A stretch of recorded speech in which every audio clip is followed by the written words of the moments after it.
Alright, picture this. You've got a wire, just a simple, ordinary wire like the ones you see every day.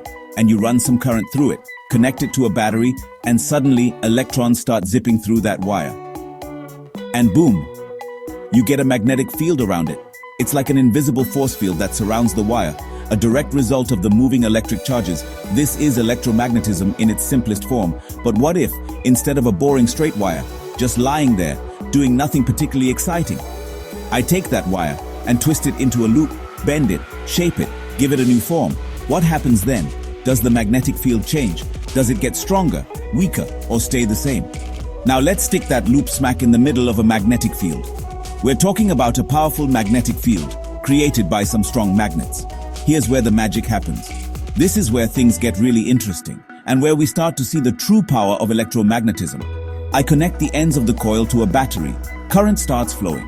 Electrons are now racing around that loop, creating a magnetic field that interacts with the external magnetic field we've placed it in.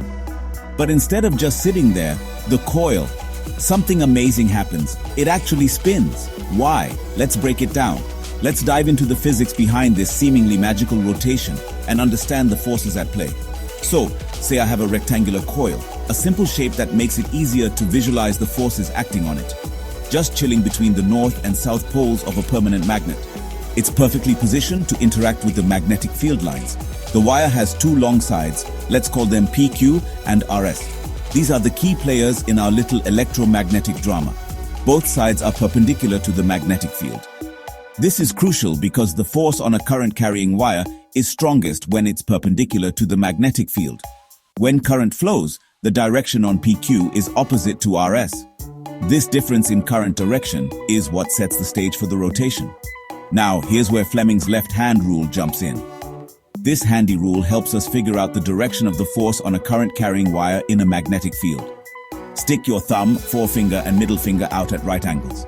It might feel a little awkward, but trust me, it's worth it. Your forefinger shows the direction of the magnetic field, pointing from the North Pole to the South Pole. Your middle finger is the current, showing the direction of the electron flow. And your thumb points in the direction of the force. This is the force that's going to make our coil spin. For side PQ, using the rule, the force pushes it upwards. On side RS, the current is in the opposite direction, remember? So the force pushes it downwards. These two forces are equal but in opposite directions. They're perfectly balanced, but they don't cancel each other out.